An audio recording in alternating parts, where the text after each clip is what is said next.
Hello, and welcome to another episode of Embracing Differences with me, Nipin Anand. Some of you may recall that I did a podcast recently which is called Why DEI Caused an Accident.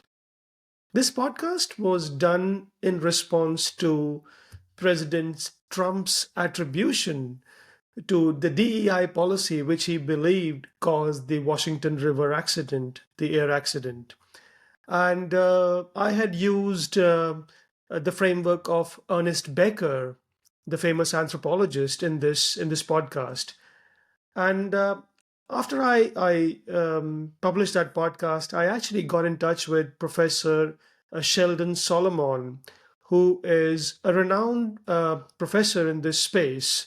He takes Ernest Becker's theories and wisdom forward today. And I requested him for some time to share his wisdom with me on my podcast, and I'm glad he accepted my request.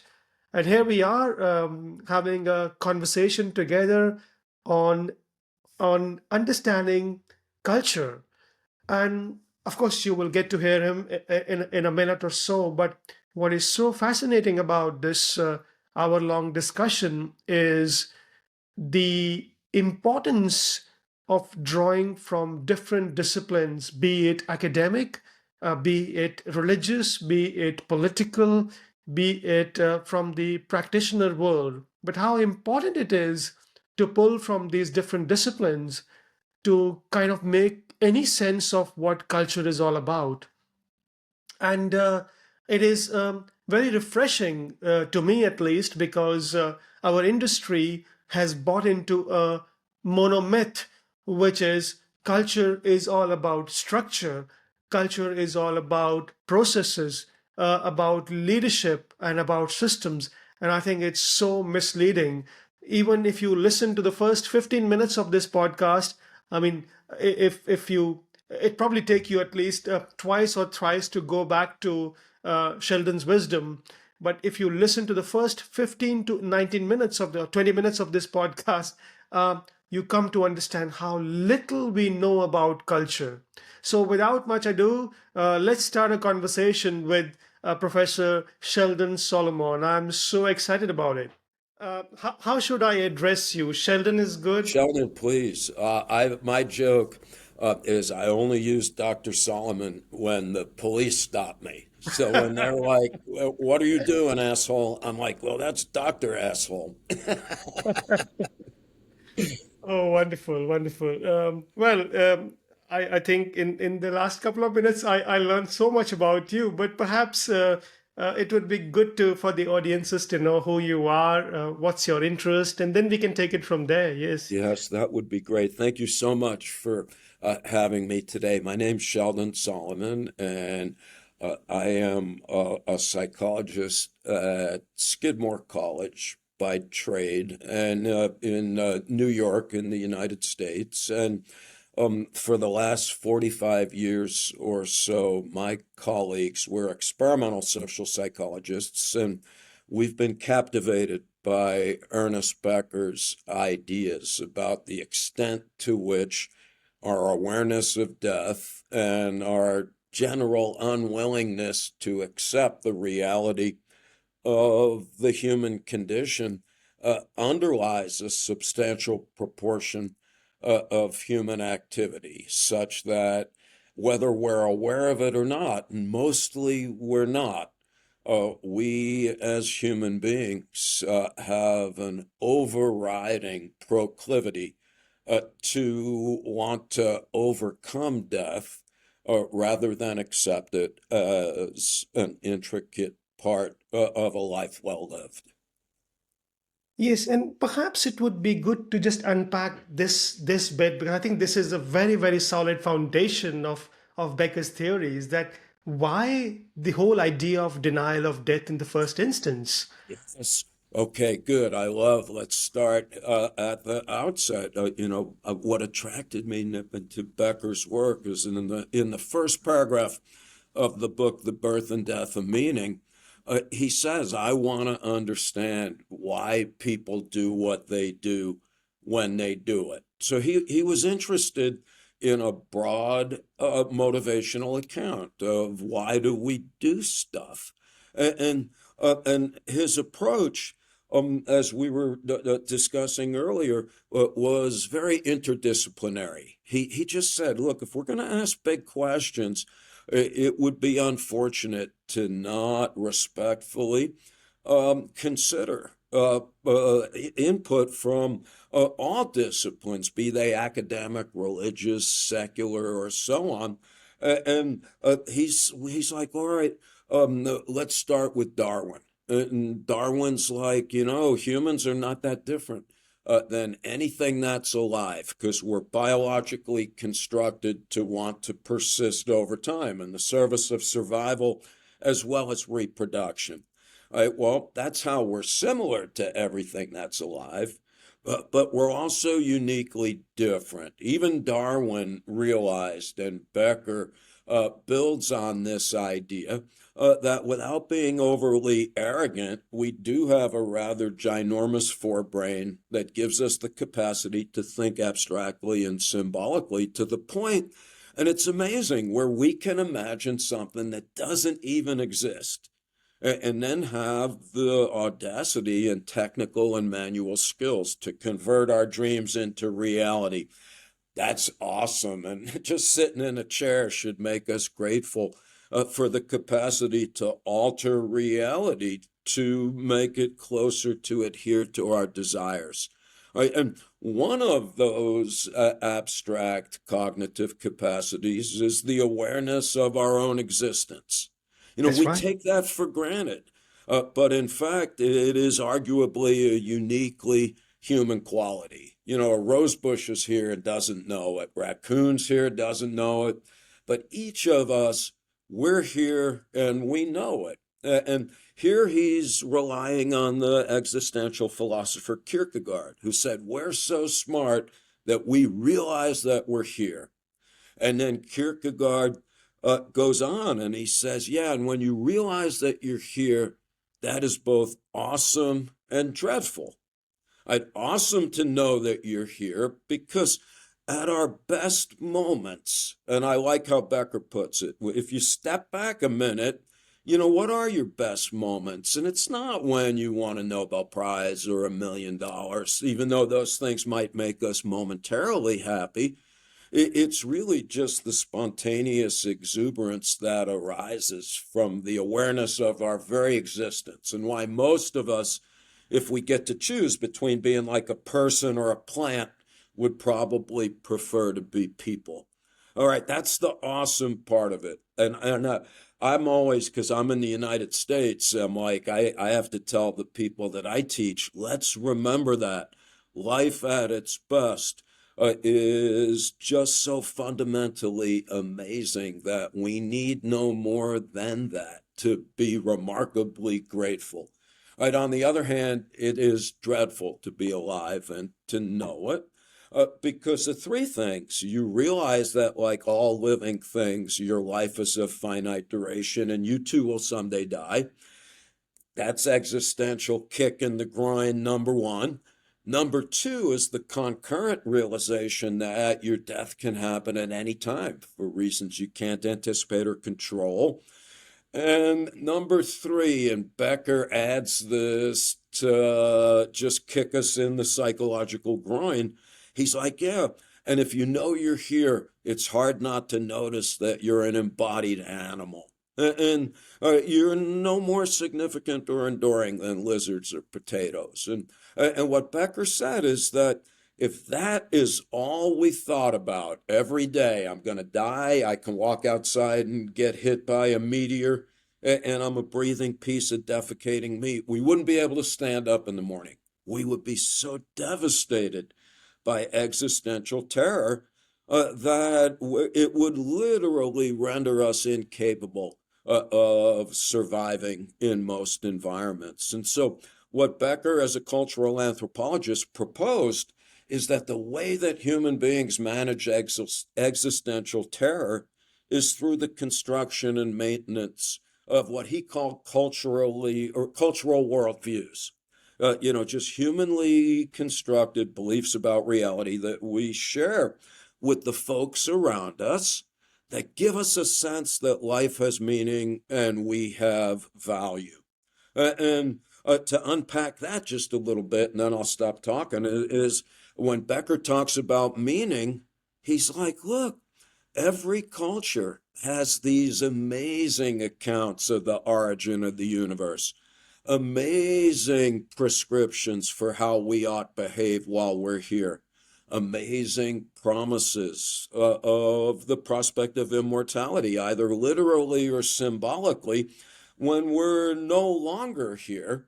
And so common sense masquerading as psychological insight. If we're going to do okay in the world, we need to perceive that life has meaning. I've never encountered anybody who said life is meaningless. That's great. Let's party. All right, but Becker goes on and he says meaning is necessary but not sufficient. We need to also perceive ourselves as having value in the context of that system of meaning. And here's where our social roles come in. We do things in our society that have associated standards. If you're a nurse, you're supposed to save lives. If you're a banker, you're supposed to save money. If you're a football player, you're supposed to score goals and so on. And if we meet or exceed those standards, that's what Becker calls self-esteem, the belief that you're a person of value in a world of meaning. All right, I know I've been long-winded, but then Becker sums it up. He's like, look, here's the deal. Whether you know it or not, and mostly we don't, it is mostly quite unconscious, our fundamental motivation throughout our lives is to maintain a sense of value in a world of meaning. And he goes on to say that when that carefully constructed system of existential meaning and value is threatened or disrupted, that instigates a host of defensive reactions that are designed to restore a sense of meaning and value. I hope that makes sense as just kind of a general introduction of these notions. Oh, absolutely. I mean, you talk about interdisciplinarity right from the beginning, and look how much you covered in less than 10 minutes. And it's 9 minutes and 55 seconds. You start with imagination. Well, you start with Kierkegaard, and then you talk about imagination, and then you talk about the whole idea of, the Becker's three key points to understand, and then we slip into the unconscious. We talk about meaning, we talk about cosmic significance, Yes, and we talk about the whole idea of culture that holds our worldviews together, and how when our worldviews threaten, we start to threaten each other as a group. Um, that's right. it's so fascinating. But I just wanted to say something. Did you want to say No, something? no, well, just that, well, thank you for giving me some credit here, but this is what I've found so compelling about Becker. Oh, A- yes. and what I say when I have an opportunity to talk about these ideas is that if we're in the least bit effective in our effort to disseminate these notions, my hope is a person or two will take a look at Becker due to both of our independent claims about how conceptually powerful this is. Oh, And yeah, and moreover, I'm also, when Becker in the introduction of the denial of death then goes on to say, look, I'm not saying anything new.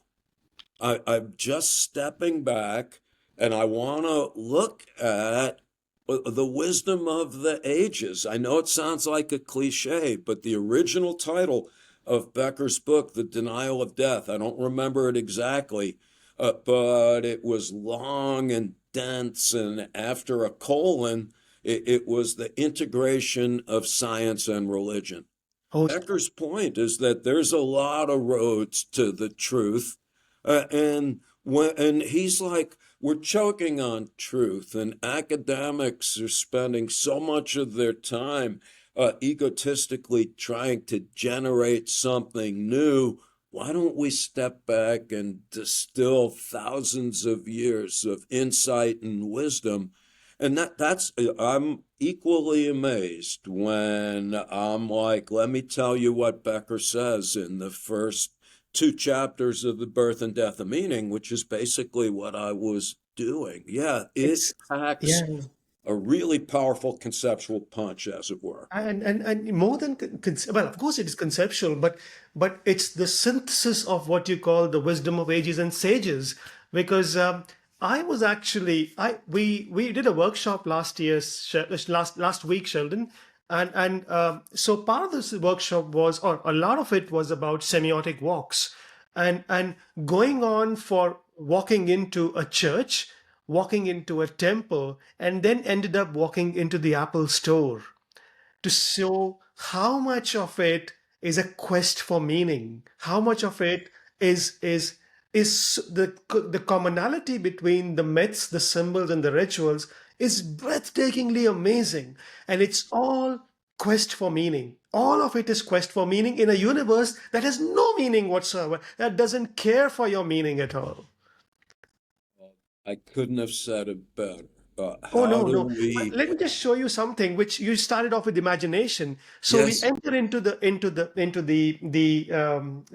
Hindu temple, and the right. first thing is I organize the ritual of Lord Ganesha. And this is something that blows the mind of Westerners in particular, because in Southeast Asia, this is part of life. This is what we are born with. But think about it: the head of the elephant and the body of a human being is this constant dialectic between the material life and the spiritual life. So, and this is what evokes imagination. This is the center of all imagination. And what the priest does is, Sheldon, he goes around putting a small little dot on everyone's prefrontal cortex, and people are asking, what is this? So I said, this is to avoid knee jerk reaction. It keeps you cool here. And tell me what instrument of risk management would be any more powerful than this, constantly reminding you you are an animal at the end of it. Be Uh, careful of all those knee jerk reactions. So fascinating you started with imagination and Kierkegaard, because that is really what brings the message home. And I think we have so misunderstood this whole idea of faith, as what Kierkegaard calls it. I think it's almost a swear word in our society, for example. Would you like to say something along about that? yes, I could not agree more that we have uh, in Western society uh, demonized words that represent aspects of human experience that are fundamentally important and have literally nothing to do with mindless adherence to dogma, either in the abstract or through supplication to ideological demagogues. That has so words like myth and faith. I say to my students that when you hear a lot of people in public use those words, it's like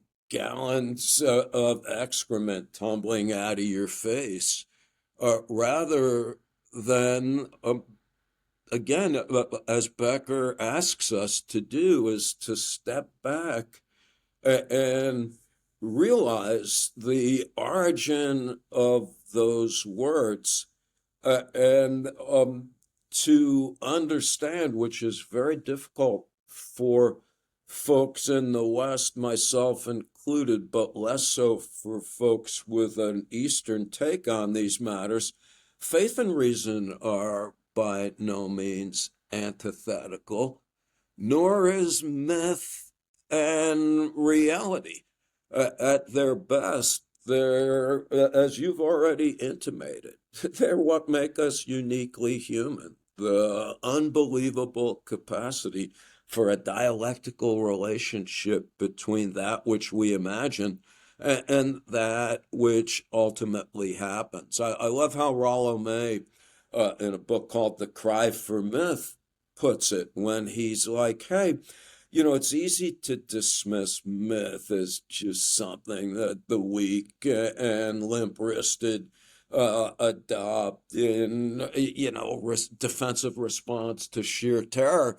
But that's half of it, but you're missing the other half. It is the way that we are able to collectively marshal the awe and the gratitude and the humility that is engendered by the awareness of our own existence that is then converted into a narrative account of reality that not only helps us understand the past, but perhaps more importantly, provides us with a blueprint for the future. And Rollo May's like, I don't mean that just allegorically. He's like, well, when you look at a lot of humankind's accomplishments, chemistry was started by the Chinese looking to That's figure right. out how to turn lead into gold in pursuit of the elixir of life. Similarly, the way that we got geography was not people saying, oh, we have to make a map of reality. We were looking for the fountain of youth and so on. And people like Rollo May, they're not being glib when they point out that true faith in these mythological conceptions of reality is necessary, and when we're able to pull it off, it is what gives us. You said a couple of words earlier that I think is really important, and that's that it's the ultimate basis for a sense of cosmic connection. Well, these days, I'm really just preoccupied with that notion when you said earlier, it's about imagination that slides into our pursuit of meaning. And that is, of course, it's radically important, but we do that individually, but simultaneously, collectively, at least at our best.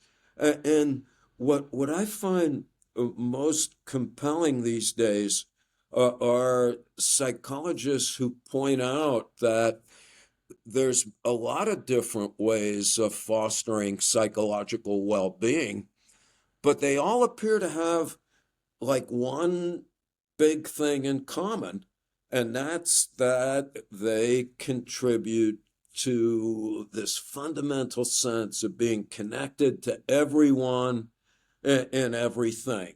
And so, like Otto Rank, Freud's guy, he said, oh, all right, human beings are conscious, and that makes us the temporal representatives of the cosmic primal force. And then he goes on and he's like, I'm not trying to be mystical.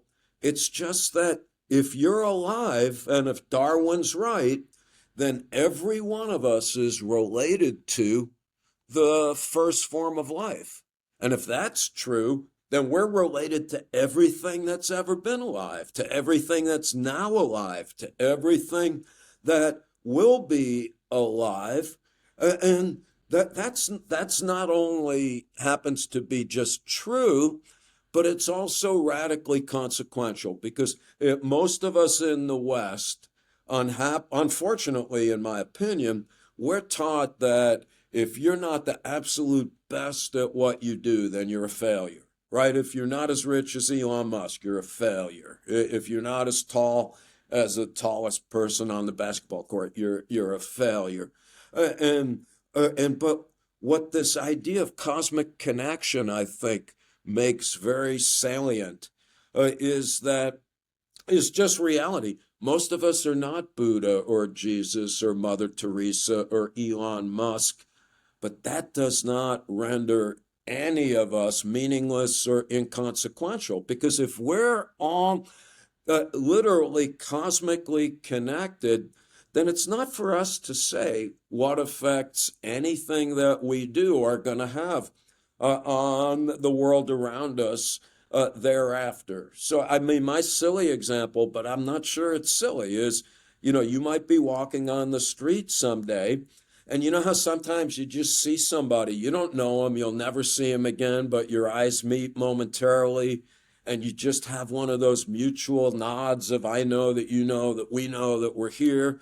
Well, they call it like casual social interaction in psychobabble. But how do I know? For all I know, that person was walking to the George Washington Bridge in order to jump off it and kill themselves.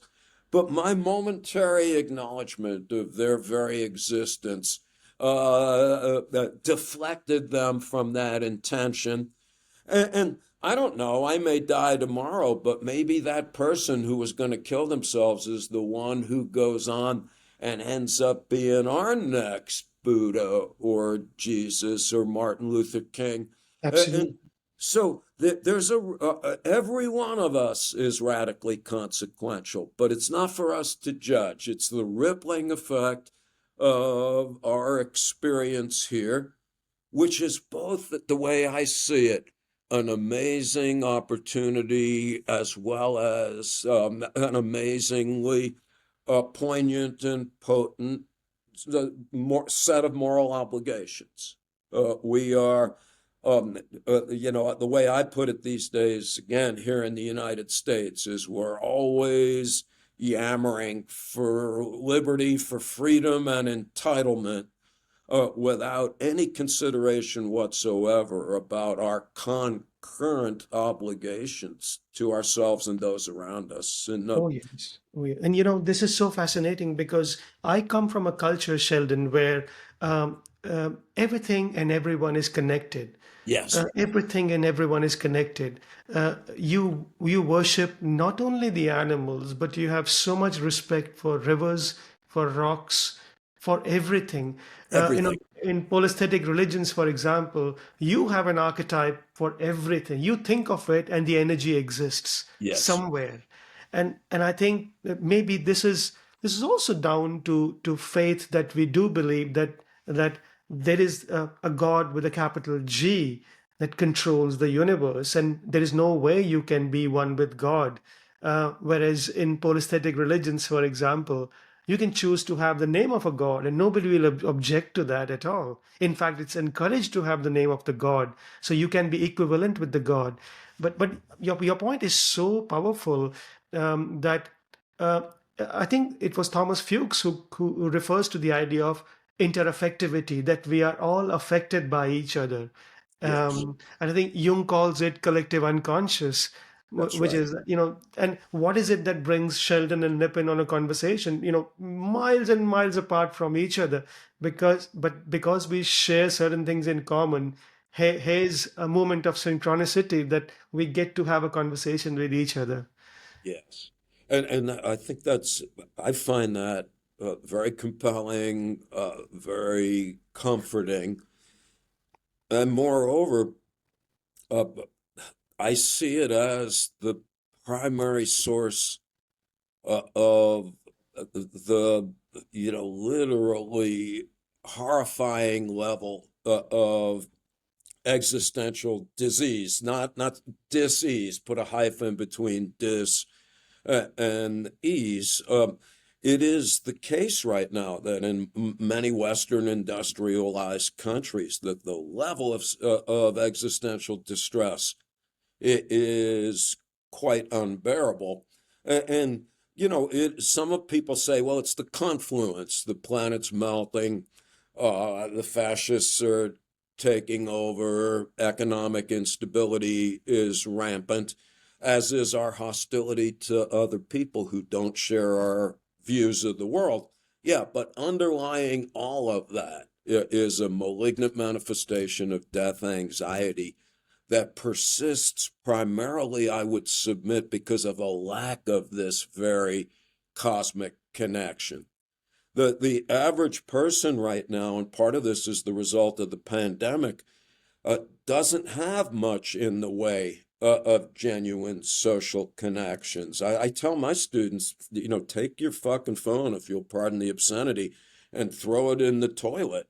You're sitting in a restaurant, texting your friend who's sitting across the table from you, why don't you just drop the phone and look eye to eye? And I don't mean that it's not about, customs or morality so much as realizing how much we have become insulated and isolated from each other, in part because of the lobotomizing and emotionally crippling mind meld that we now have with the algorithmically driven smartphones that are turning us each into narcissistic sociopaths, completely disconnected from our cultural, natural, and interpersonal surroundings. And I don't want to sound too much like Frankenstein, but I see a lot of the world's current difficulties that I just, again, I'm just into the beginning of your book, but I really do think we're on the same page that if we're going to make much progress with the fundamental alteration of our surroundings, we better make big progress with the fundamental alteration of our take on life, and to consider ways to acquire enduring senses of meaning and value that are not in turn counterproductive, either individually or socially. So perhaps this is a good time to discuss something that you brought up earlier. I think a lot of it also has to do with how we are taught, how we are educated in schools and colleges, and this egotistical methodologies, which is so brain-centered. I wonder if you have any thoughts on that, because this is your core work. You educate people. How do you look at education? Let's put it this way. How do you see true education? Yeah, well, so true education would be, well, the way I see it. So I'm an academic egghead, and I like philosopher John Dewey, an American philosopher who died a century ago, and in a book called Democracy and Education, he says, look, in my opinion, education is important. There's no such thing as a human society where education isn't fundamental, whether there are schools or not, because humans we like to think that we're here today because we're so smart.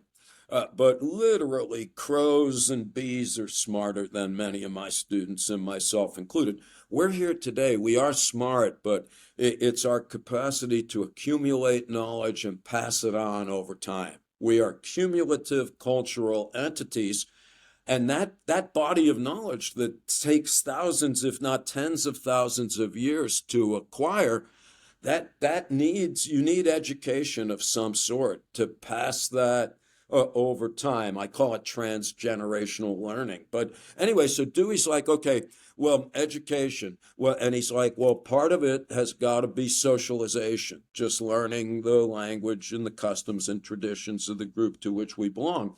And then he's like, yeah, but there's got to be more of it. There's got to be the acquisition of facts and skills. What's the basic knowledge toolkit of your time and place? But then he's like, yo, but somebody had to develop that knowledge and the technical reality that surrounds it. So he's like, okay, but then we need critical thinking in order, because facts and skills, once they're there, you learn that in a different fashion than the initiation, creation, or discovery of those ideas to begin with. And so he's like, all right, you got socialization, facts and skills, critical thinking. But then he goes Aristotle, and it's like, okay, but there's more than just thinking. We're also aesthetic animals. And so it's like, well, how do we create a world of beauty around us? And then he talks about education as the reconstruction of personal experience. Just the idea that by virtue of education, you become a fundamentally different person. And then finally, he's like, ideally, education would give us the capacity to be responsible citizens in a democratic civil society. And we lack all of those things right now in many educational settings. I see education as tremendously important. I'm being a little geographically limited here, but in the United States right now, which was a democracy a month ago and a fascist country today, when now President Trump says, I love the poorly educated, there's a reason for that. Literate people who had accurate information, 80% of them voted for Kamala Harris. It was, and I don't mean this as disparagingly as it sounds, but it was generally the highly poorly educated who have been immiserated by current economic and political conditions that were then prone to succumb to the allure of a fascist dictator who says only I can fix it. And the irony, of course, is that they're fixing it by taking everything away from the very people that they were pretending to help. Anyway, I think education is critical. I think that unfortunately, there's a negative correlation between authoritarianism and educational quality. As the authoritarians take over, education is converted into a series of indoctrinations. And that's what is befalling us in the United States as I speak. Oh, it's everywhere, Sheldon. And the important thing is because we are so much into this space of culture and helping people understand culture. I think one of the problems with the way culture, at least the knowledge around culture is disseminated, actually creates further divides because it's not so much about helping people see that you know at the core of those differences that we have, and this was where Becker was so good, at the core of our differences lies the same myth, which is the denial of death. So There you why are go. we becoming so angry about other person's myths, symbols, and rituals? And I think the more I think about it, the more I feel that, so the deeper you go into Becker's ideas around the denial of death, the more you start to believe that there is no difference between Sheldon and Nippon. None, even though we come from there can't be a more different way of living and being than between you and me, the way we have been brought up. Um, yes, again, really well put. I don't remember which philosopher or if I'm making this up, but death is the ultimate democratizing, whatever that word would be. It is our commonality. And again, at our best, it is the underlying impetus to bring out the best in us as well as the worst. And I think that's where, I see you and folks like you heading. My buddies Jeff and Tom and I, we developed what we call terror management theory to test Becker's ideas. And originally, we just wanted to point out how malignant manifestations of death anxiety, really make it quite possible that humans are going to be the first form of life to be responsible for our own extinction, right? When death is on our mind, we hurt and kill people that look different.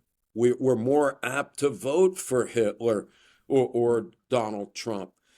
We are hostile to nature and at the same time become preoccupied with the mindless accumulation of insatiable piles of wealth.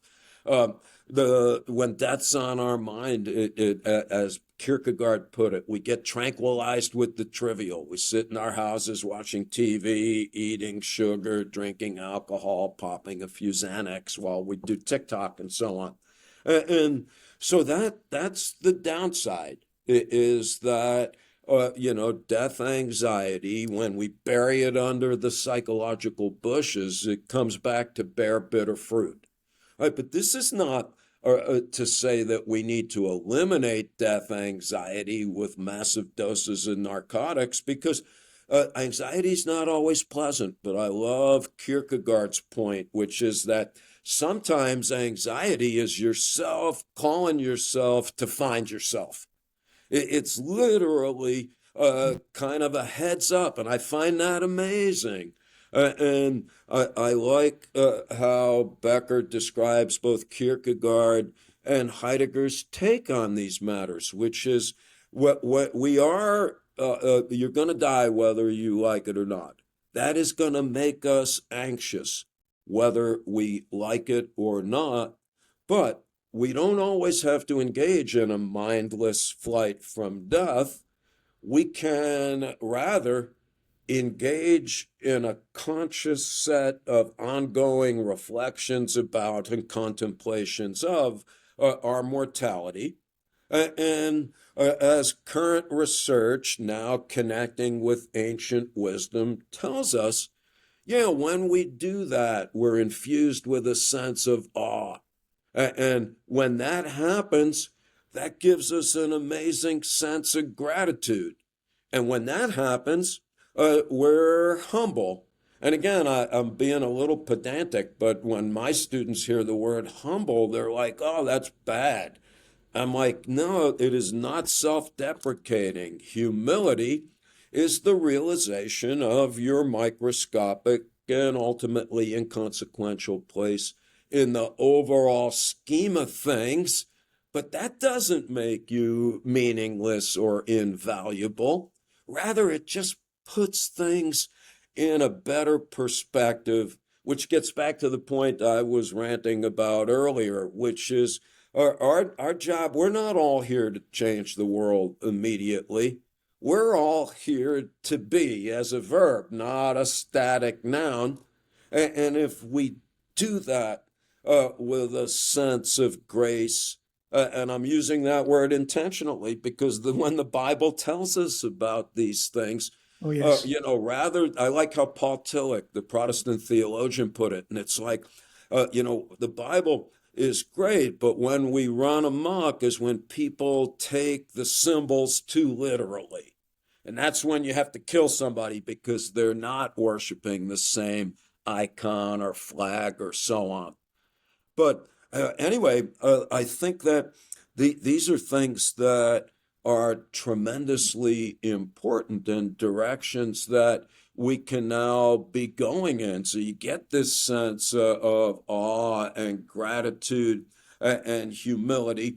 And I like how Heidegger put it. I'm going to mess up some of these words, but he's like, if we get to the point where we accept the reality of the human condition, and that is that we can die. And again, Heidegger's like, well, when I say to people, well, you're going to die someday, or you're going to die, and people respond, yeah, excuse me, I know I'm going to die someday. Heidegger's point is, no, you're still denying. Some days kicking the can down the temporal road. Death acceptance means that, for all we know, the meteor has crashed through Earth's atmosphere and will vaporize each of us before the end of that sentence. And if we know and accept that, and accept responsibility for our subsequent decisions in life, despite realizing that we didn't get to choose where we got born and when and in what corporal container we reside in and so on. Heidegger says, okay, it gives us a stance towards life. It doesn't remove negative stuff or anxiety or suffering, but he's like, it gives us anticipatory resoluteness. We look forward to life with persistence and dedication.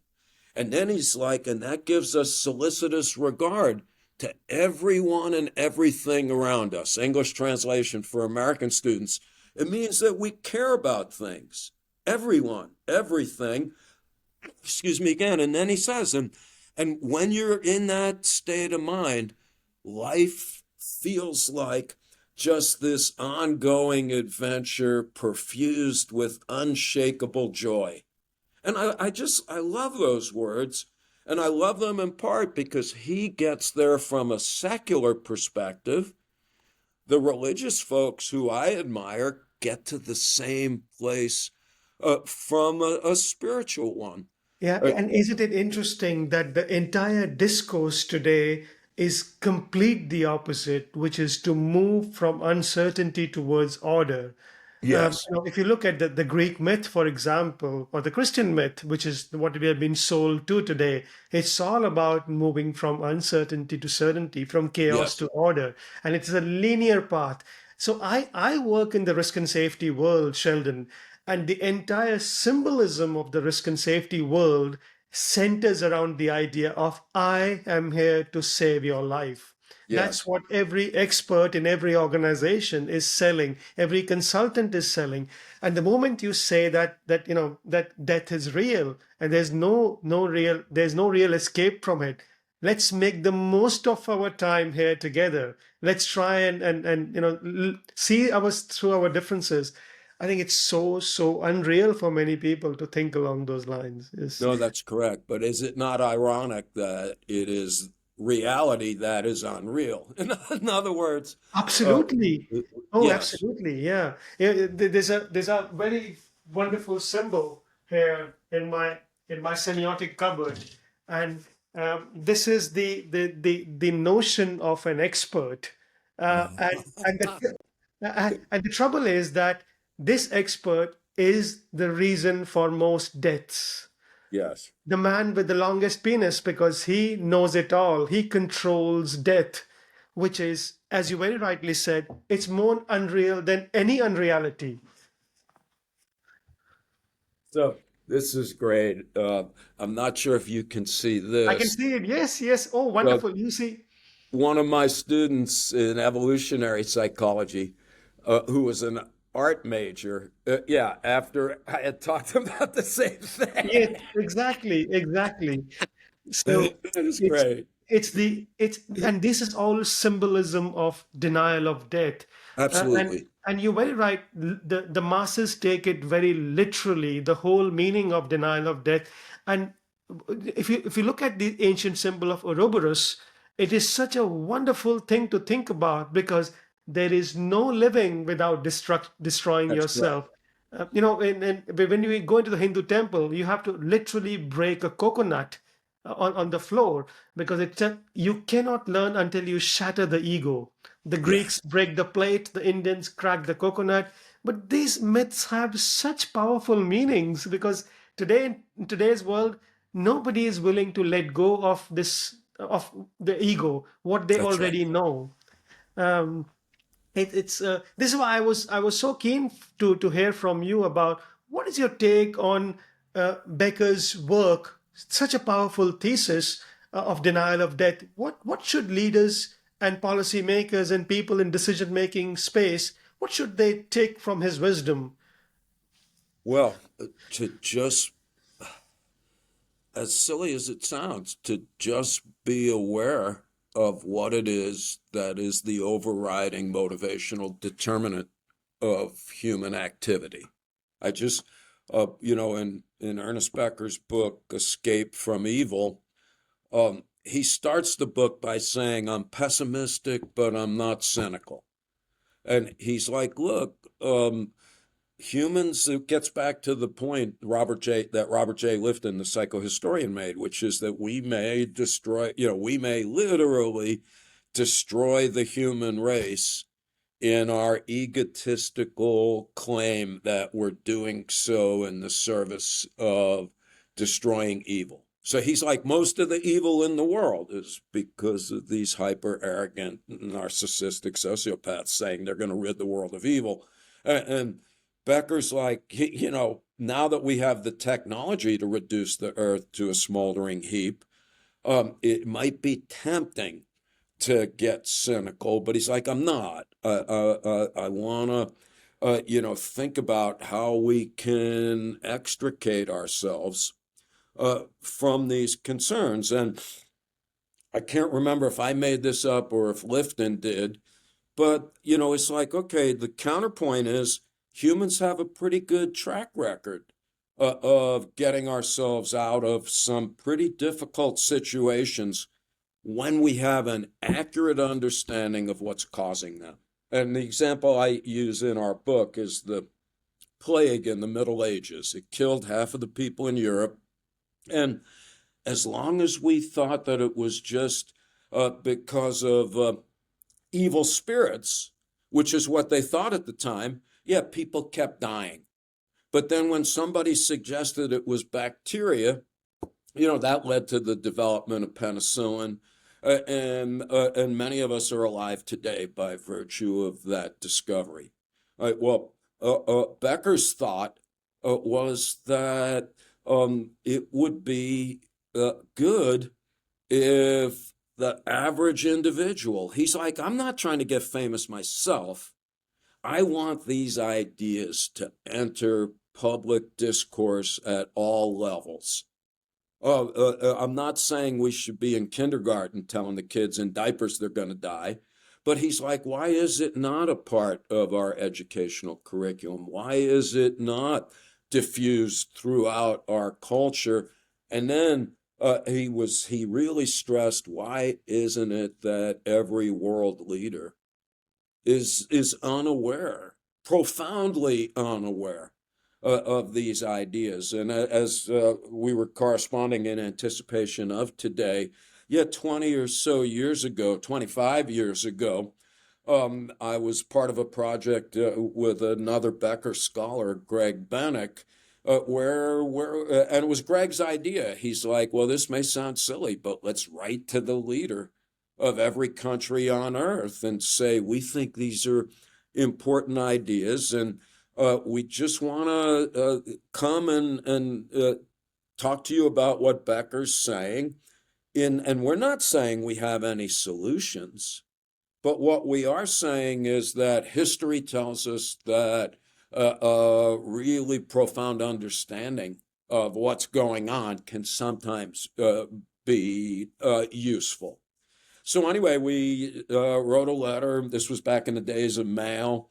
We sent it to 180 countries, I think. I don't know. I could be wrong on that, but every country in the United Nations that had an address for where you send correspondence to.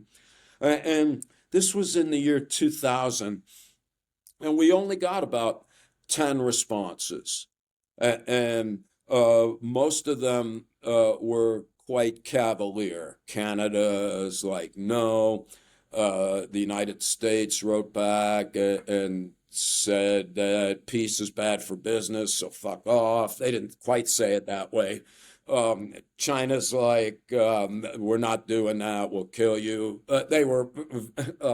Luxembourg was like, we are officially offended by your request. Wow.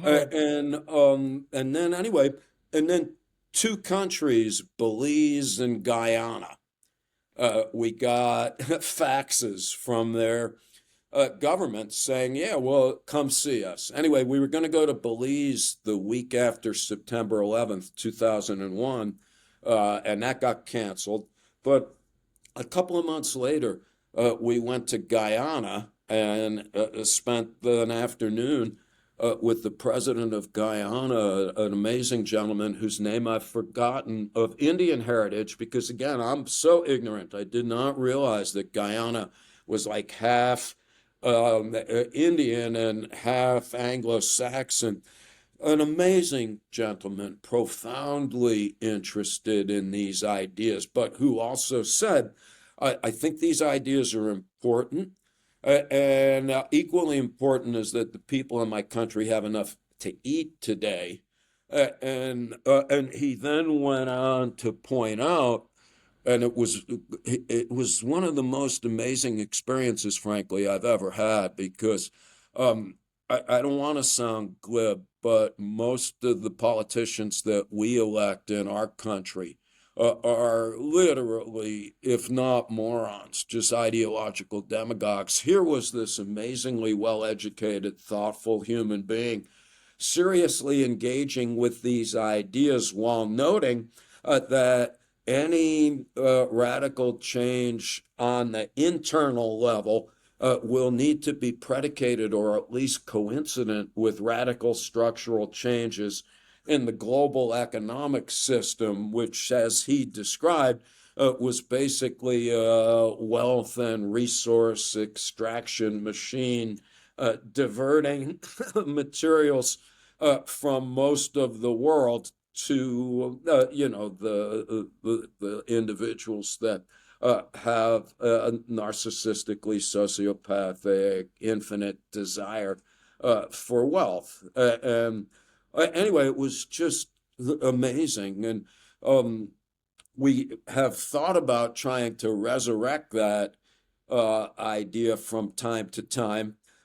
Yeah, but I think it's a good idea for the moment. I think we're in a different world right now. I don't know how one gets the attention of people in positions of authority or power.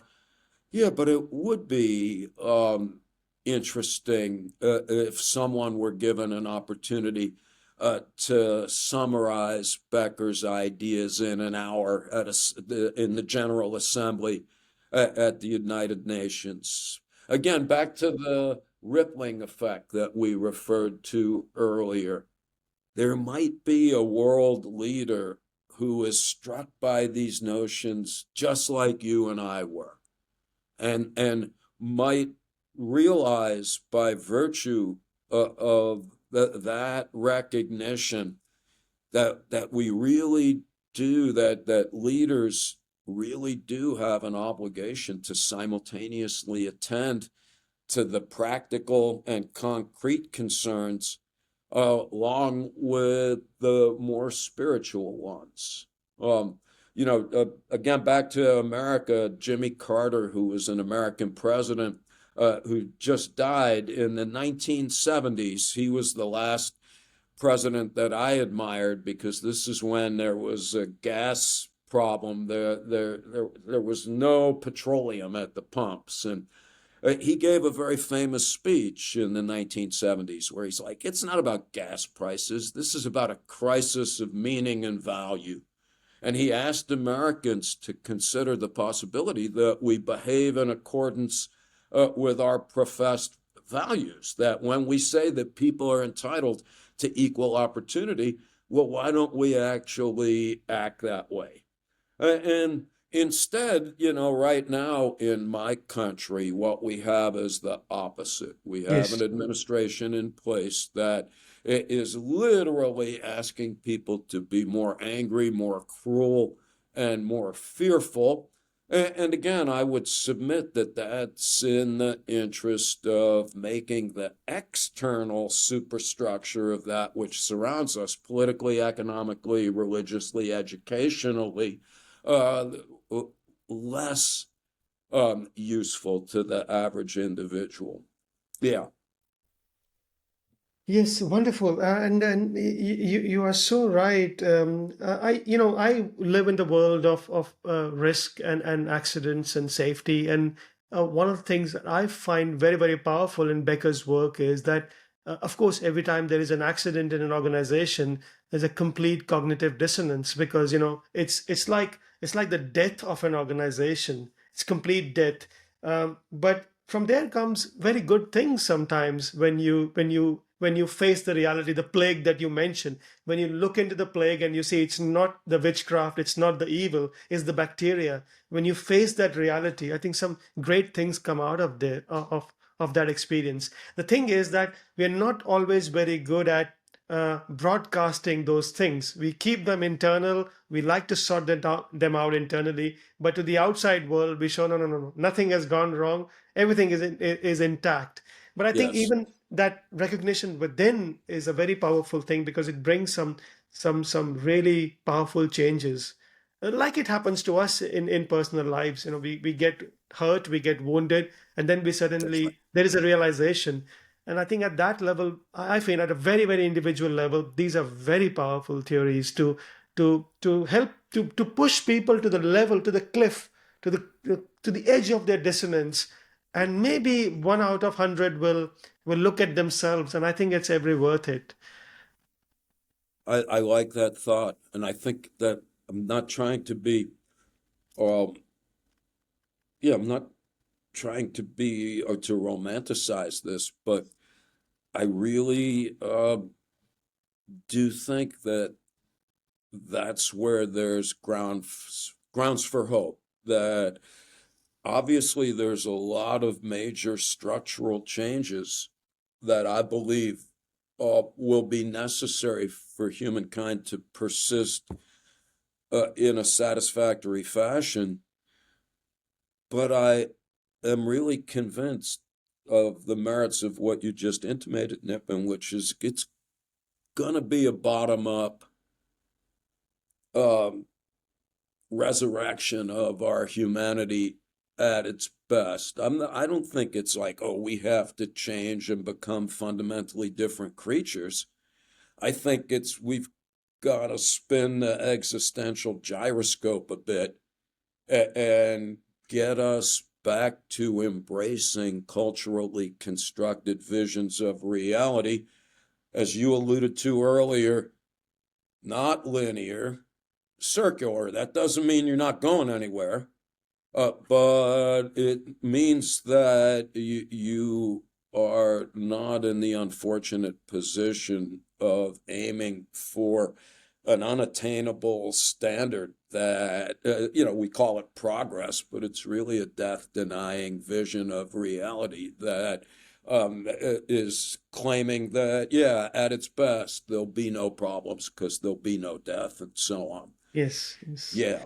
But Yeah. again, and that's why to put it back in perspective, I feel like what folks like you are doing, both in your work and in these kinds of podcasts or whatever we call them, I think it is at the vanguard of the cutting edge of not only technology, uh, but psychosocial necessity. Like I tell people, if you're having trouble sleeping, I'll send you one of our experiments and you'll be napping within a paragraph. But the real goal is back to the connection.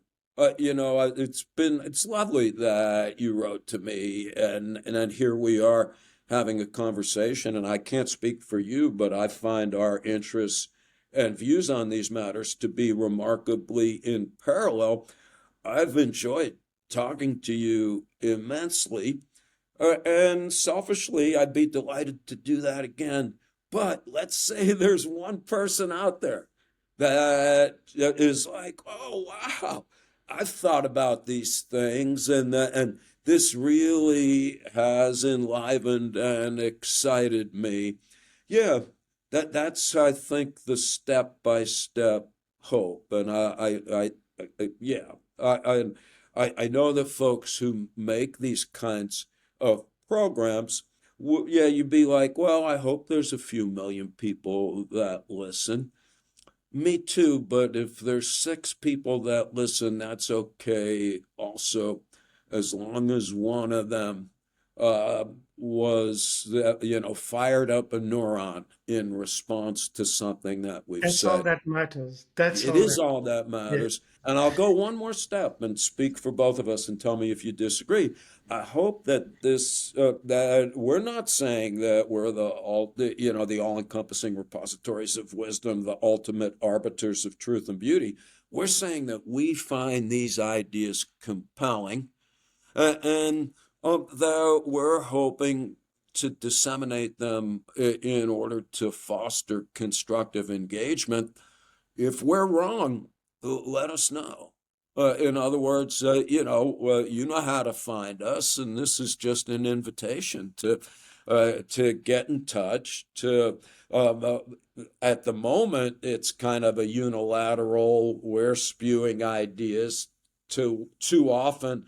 What's construed as an audience of passive listeners, but that's not our intention. We want to connect in the cosmic fashion with the folks around us in the hopes that will generate some ripples. Yeah.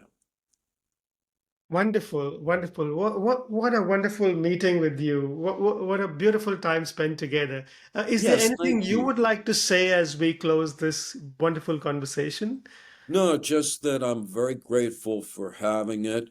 being a little selfish because I'm going to read your book now, and then I'll be back in touch. And if there's ever grounds for another conversation, it would Oh, be yes, I awesome. would love to. I think it would be so good that once you have read through the book, Yeah. maybe we can have another conversation like No, this. I would love that because I feel like this has been uh, of necessity one-sided because I'm eager to talk about what I've been up to. But like I've said, 10 pages into your book, we need or I would like to have an engagement where we can center around what you've been up to.